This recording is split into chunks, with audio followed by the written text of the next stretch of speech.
Адам баласының өсіп өнуі, даму жолы қалай болды екен деп ойланған кездеріңізді еске түсіріп көріңізші. Алғашқы қауымдық құрылыс заманындағы құрал-саймандардан бүгінгі күрделі құрал жабдықтарға дейін жетілу даму үдерісі қалай жүрді екен? Бұл дегеніңіз мәңгіге пара-пар кезең ғой, миллиондаған жылдар артта қалды. Алайда адамзат өркениетінің дамуы біркелкі болған жоқ. Бұл үдеріс ұдайы жылдамдыққа жылдамдық қосып отырды. Адам баласының әр даму кезеңі алдыңғысынан анағұрлым қысқа да тез болды. Бұны тарихи кезеңнің үдеу заңы деп атайды. Егерде тарихи кезеңді үдету теориясы логикасына сүйенсек, біз бүгін жаңа дәуір есігін қағып тұрмыз.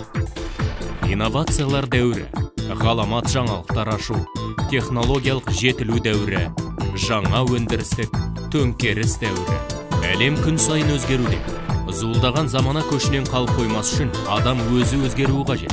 Жаңарусыз мықты мемлекет болуы мүмкін емес екендігін түсініп, осы іске бел шеше кіріскен ел мен қоғам өкілдері ғана суырылып алға шығады. Саясат пен экономиканы модернизациялаудың маңызы өте зор, алайда алдымен адамдардың дүние танымын өзгерту қажет. Қазақстан бүгінде үшінші модернизацияның томағасын сыпыруға дайын. Бұл жолғы серпін экономикалық немесе басқа да көрсеткіштерді көтерумен шектелмейді. Енді ойлау модернизациясы, өмір сүру дағдысын модернизациялау, сана модернизациясы. 2017 жылы президент 2050 стратегиясының жаңа бағдарламасын жүзеге асыру басталғанын жариялады.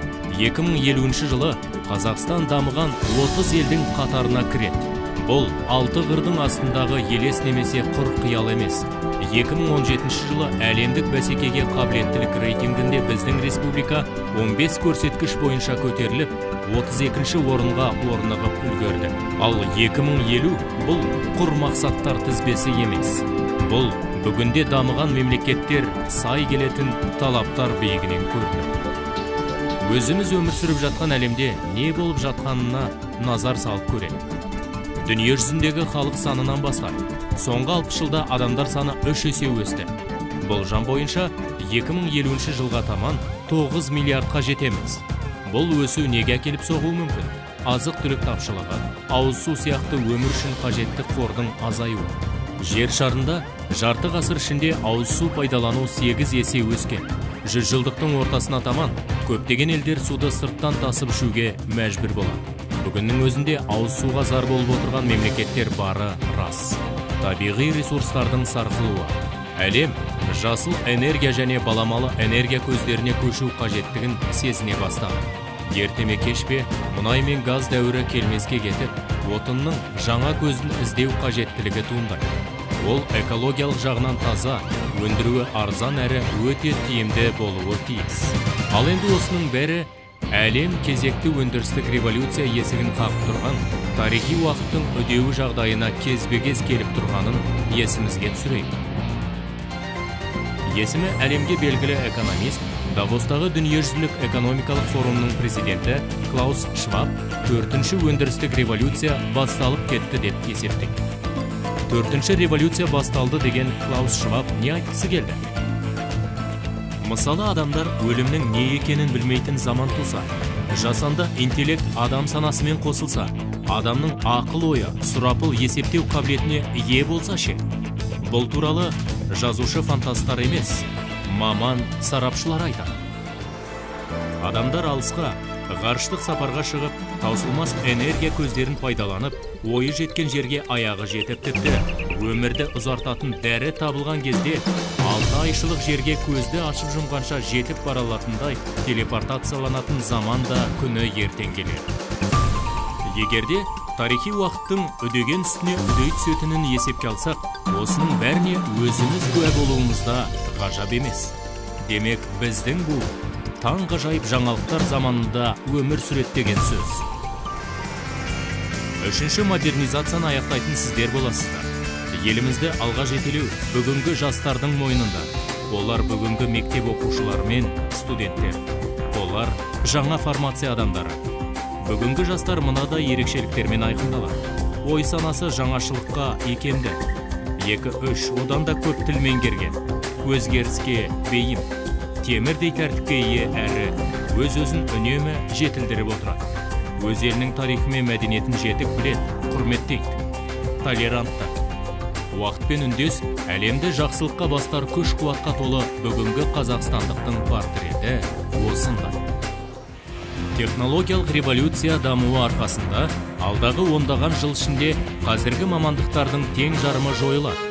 Экономиканың кәсіптік бейнесінің дәл осындай қарқынмен өзгеруін бірде-бір дәуір бастан кешкен емес. Біз қазір осы дәуірге аяқ бастық. Бұндай жағдайда жоғары деңгейдегі білім мен қарулануы арқасында кәсібін оңай ауыстыра алатын аса білімді адам ғана жақсы өмір сүре алады. Сондықтан Қазақстан бүгінде бюджеттен білімге ақша бөлу жағынан әлемдегі алдыңғы қатарлы елдер арасында келеді. Нұрсұлтан Назарбаев.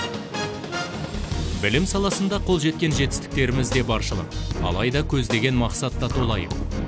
Дамушы елге батыл да білімді, шұғыл шешім қабылдай алатын, қасаң түсініктерден ада кәсіби мамандар қажет. Сонымен қатар, IT технологияны жетік білу бүгінгі заман талабы. Бүгінде Қазақстан үшін жаңғыру және жаңа идеялар арқылы жарқын болашақтың алтын көпірін салудың тарихи оңтайлы сәті туып тұр. Және бүкіл адамзаттың жаһандық болашағы құрылысына белсенді қатысуда біздің қолда. Алдыңғы қатарлы елдер қауымдастығына интеграциялану жолында маңызды шаралар қолға алынды. Ұлт лидері Нұрсұлтан Назарбаев айқындап берген ол шаралар мынадай. Алдымен қазақ тілінің біртіндеп латын әрпіне көшуі. 2025 жылдан бастап іс жүргізу. Мерзімдік басылымдар, оқулықтар және де басқалары латын әрпімен шығарылады. Осының арқасында ғалымдарымыздың шетелдік әріптестермен қарым-қатынасы жеңілдей түседі. Жаңа гуманитарлық білім жобасын іске асыру. Қоғамдық және гуманитарлық білім саласында қазақ тіліндегі 100 жаңа оқулық. Алдағы жылдарда әлемнің 100 озық оқулығы қазақ тіліне аударылады. Демек, жастарымыздың әлемдік үлгілер бойынша білім алу мүмкіндігі туады. 2018-2019 оқу жылында осы оқулықтар бойынша Қазақстанның барлық жоғарғы оқу орындарында дәріс беріле бастайды.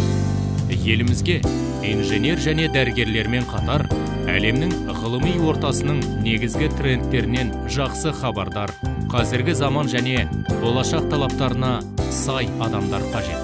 Қазақстанның 100 жаңа бейнесі жобасы. Тәуелсіздіктің тарихы бар болғаны ширек ғасыр ғана. Тарих болғанда қандай? Әр жылында ғасырға парапар іс атқарылған тарихи зор ауқым кім-кімді де табындырардай ақ. Ерен еңбек, толағай табыстар кімнің арқасы? Тәуелсіздік тұғырын құйған ерлердің есімдерін болашақ ұрпаққа жеткізе алмасақ, бұл әділетке жасаған қиянат болар еді.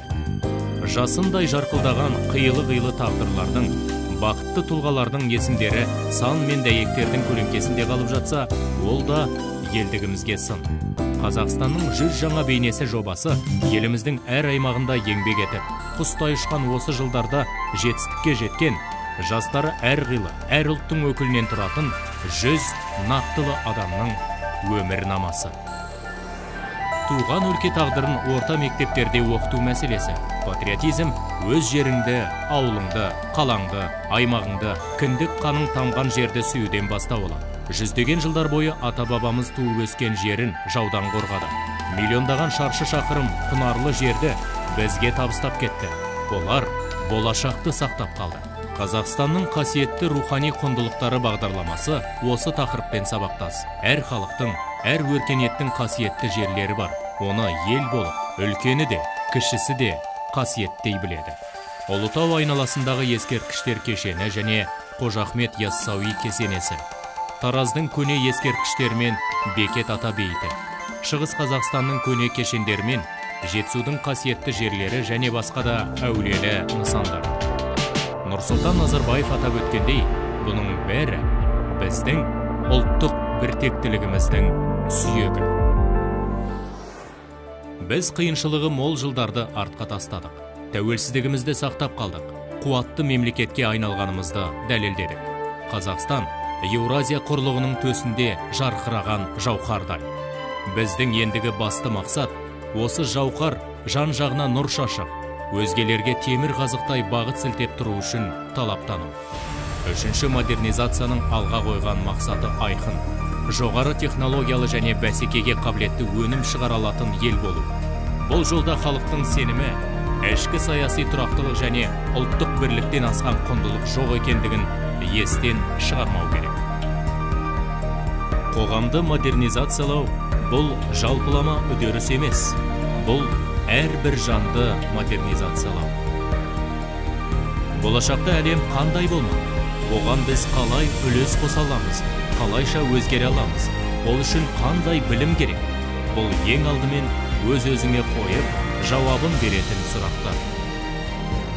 Еруш емес, бастаушы болу керек. Қазақстан мен Орталық Азияны өркениет шыңына шығарулар бұл іс, біліміне іскерлігі сай, нағыз патриоттың қолынан келеді. Сен әлемге жаңа қуат көзін сыйлайтын адам бола аласың. Жасанды интеллект ойлап таба аласың. Барлық ауруға шипа болар дәрі табасың. Ғарыш зерттеушісі болу да қолыңда. Немесе көшке ере алмай, әлемдік прогрестің шаңын қауып қаласың. Алайда шешімді бүгін қабылдау керек.